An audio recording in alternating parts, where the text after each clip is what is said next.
ನಮಸ್ಕಾರ ವೀಕ್ಷಕರೇ, ಸತ್ಯ ಸಂಗ್ರಹ ಚಾನೆಲ್ಗೆ ಸ್ವಾಗತ. ಇಂದು ತಾಯಿ ಮಗನ ಪ್ರೀತಿಯ ಸಂಭಾಷಣೆಯನ್ನು ನಿಮ್ಮ ಮುಂದೆ ತರುತ್ತಿದ್ದೇವೆ. ಆಲಿಸಿ, ಆನಂದಿಸಿ.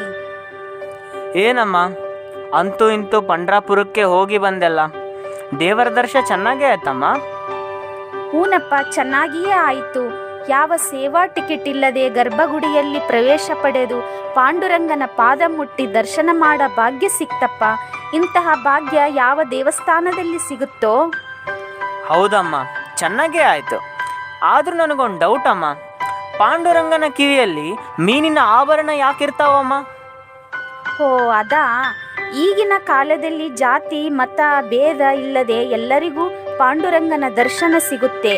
ಆದರೆ ಅಂದಿನ ಕಾಲದಲ್ಲಿ ಎಲ್ಲರಿಗೂ ದೇವಸ್ಥಾನದಲ್ಲಿ ಪ್ರವೇಶ ಇರುವುದಿಲ್ಲ.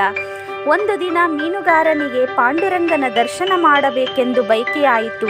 ಆತ ದೇವಸ್ಥಾನಕ್ಕೆ ಹೋಗಬೇಕೆಂದು ಬಯಸಿದ.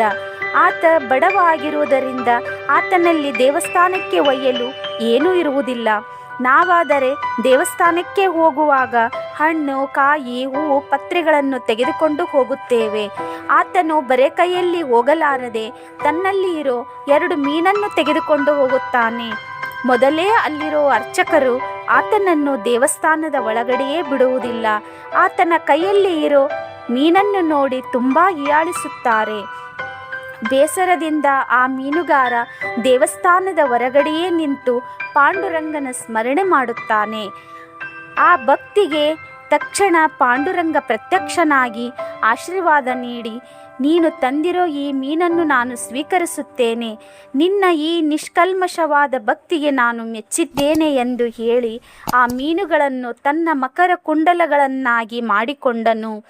ನೋಡಿದೆಯಲ್ಲಪ್ಪ, ದೇವರನ್ನು ಒಲಿಸಿಕೊಳ್ಳಲು ಆಡಂಬರದ ಸೇವೆ ಬೇಕಿಲ್ಲ. ನಿಷ್ಕಲ್ಮಶವಾದ ಪ್ರೀತಿ ಭಕ್ತಿಯೇ ಸಾಕು. ಮತ್ತೇನಾದರೂ ಡೌಟ್ ಐತೇನೋ?